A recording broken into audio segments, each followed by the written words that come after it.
Everybody, back with another how-to.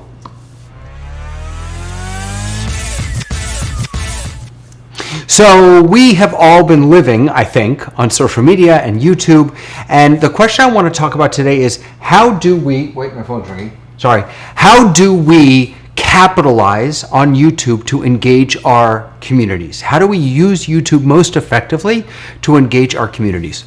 Let me start by just sharing with you that I've been a part of, or I've been able to be attending some of the trainings for Elevation Church, which is a really large church, and they've really kind of leaned into this digital space and how they can engage their community even though they can't be together. And one of the things that I learned is that all of their digital pastors, all the people who work in online space, they've told me that about 20% of their time is spent on Sunday mornings during services, and 80% of their time is spent during the rest of the week.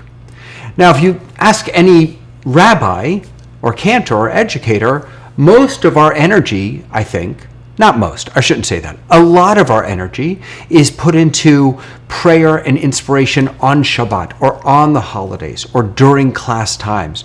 But what do we do, not one-on-one, because we all spend lots of time one-on-one, but what do we do for our whole community outside of those designated times for prayer or learning to engage them, to enrich them? So I want to suggest to you today 3 different ways that we can use YouTube to leverage and build and sustain our communities during the in-between times, right? This is not for Shabbat. This is during the week. This is any other time other than services. All right, let's take a look at the first one.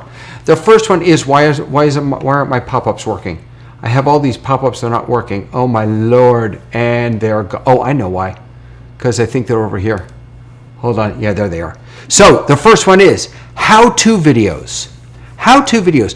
Hey, Rabbi, how do I put up a mezuzah? Hey, Cantor, I want to kasher my kitchen, or I want to have an aliyah, or I want to do Hagbah, or I want to lead this, or I want to read Torah. How do I do that? Why don't we create how-to videos? How-to ... is one of the most searched terms on YouTube. The more how-to videos we can create, the more views we'll get, the more engagement we'll get, and then when we are able to come back together, people will be able to use that knowledge. In fact, think about this.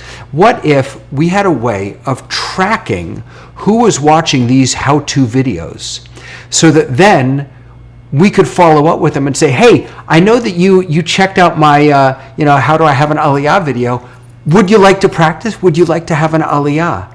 So we can draw connections between the content that we're pushing out during the week and what we're doing on Shabbat or during services. So how-to videos, short, sweet, put them out there. They can be really powerful. Second, Divrei Torah. When did we decide that it was a good idea to only share our Divrei Torah, our sermons, with the people who decide to show up on Saturday mornings? When was that ever a good idea? We get, 10% of our congregations on Saturday mornings?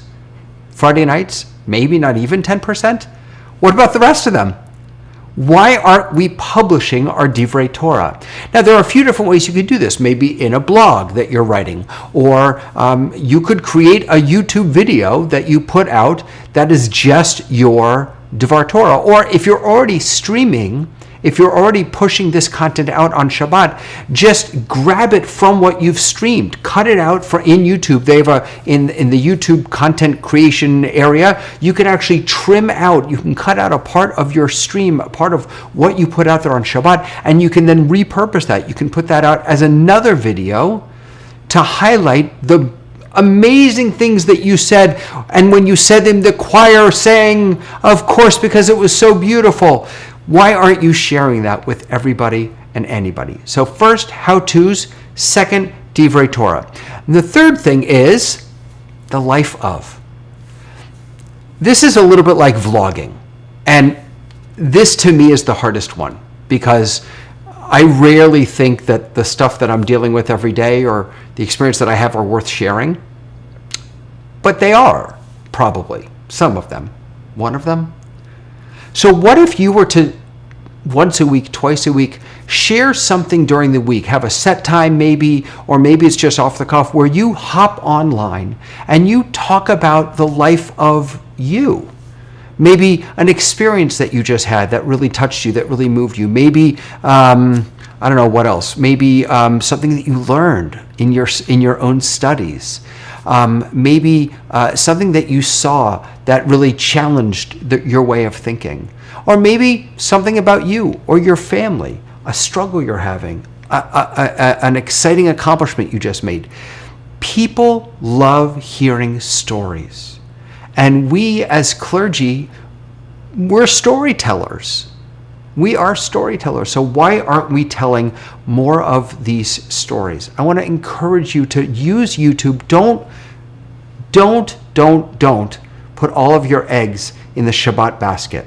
Shabbat for sharing digital content. The Shabbat basket is amazing and beautiful, but there's so much more that we can do during the week using tools like YouTube or Facebook or Instagram or any of them, TikTok. There are so many more things that we can do, so many more ways that we can reach our congregants. Maybe it's a how-to video. Maybe it's a Divrei Torah that you recently gave. Maybe it's a blog. Maybe it's just the life of. What you want to share is valuable. So why aren't you sharing it? That's today's how-to. How do I leverage YouTube to build my community? 3 ideas. What are your ideas?